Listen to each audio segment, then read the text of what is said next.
in the NFL, there have been several head coaching vacancies. In all but one of the cases, opportunities have gone to white coaches.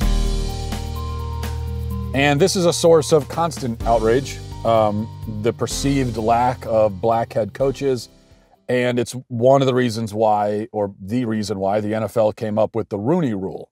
And the Rooney Rule requires that teams have to interview black candidates for coaching jobs no matter what. Even if a team knows who it wants for its coach, which is the case plenty of times, where they've already made their decision. There's someone out there who they know they want because he fits with the scheme, he fits with what the team is doing and the program and everything else. But even in those cases, says the Rooney Rule, you got to bring in a black coach and interview him anyway, just for show, even though there's no chance he's going to get the job. Which, of course, is insulting to the black coach, and it's just generally stupid and demeaning and pointless. And that's when you try to institute identity politics and make it into a policy, you're always going to end up with generally stupid and demeaning and pointless and insulting things.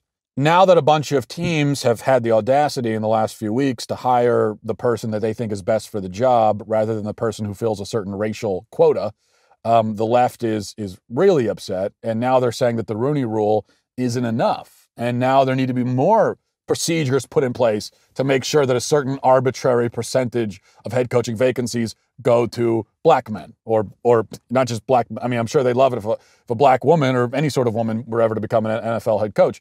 Just as an example of this outrage, let me read an article from Yahoo Sports. Of the 8 new head coaches hired by NFL teams over the past 2 weeks, only Flores, a Brooklyn-born son of Honduran immigrants, is a man of color. Flores, and then under the header it says, a statistical step back.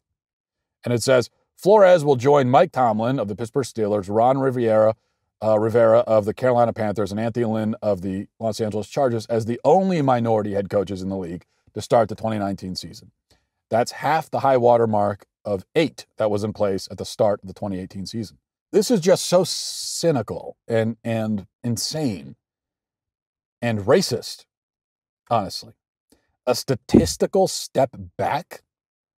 What does that even mean? A statistical, based on what? Like what is the statistic we're aiming for, and who decided that statistic? It's completely arbitrary, as it always is with these affirmative action type things. It's just totally arbitrary. We just decided that, you know what, there should be a certain amount of people with this ethnic background in this job. Why? Because, just because. And if that means that there are perfectly qualified people who don't get a job, well, then fine, because the statistics are what we must all bow before the statistics. I mean, think about it. You've got, 6 or 7 white guys that were hired to coach teams, very qualified. Some of these guys, they're hired for a reason, very good at what they do. Therese Paylor, he comes along and says, well, that's a statistical step back. How would you like it if, you get a job that you've earned and you've been working towards, and then someone comes along and calls it a statistical step back? And when you complain that there should be more black head coaches, what you're saying is that there's a white head coach, or maybe a few of them in the league right now, who shouldn't have a job. That's what you're saying. And so which one is that? Point them out for me. Which of the white head coaches would you fire just so that you could replace them with someone with darker skin? And are you going to go explain that to his family, by the way? Like, go sit down with his wife and his kids and say, hey, listen, he's been working for this. He fits the job. He's doing a good job.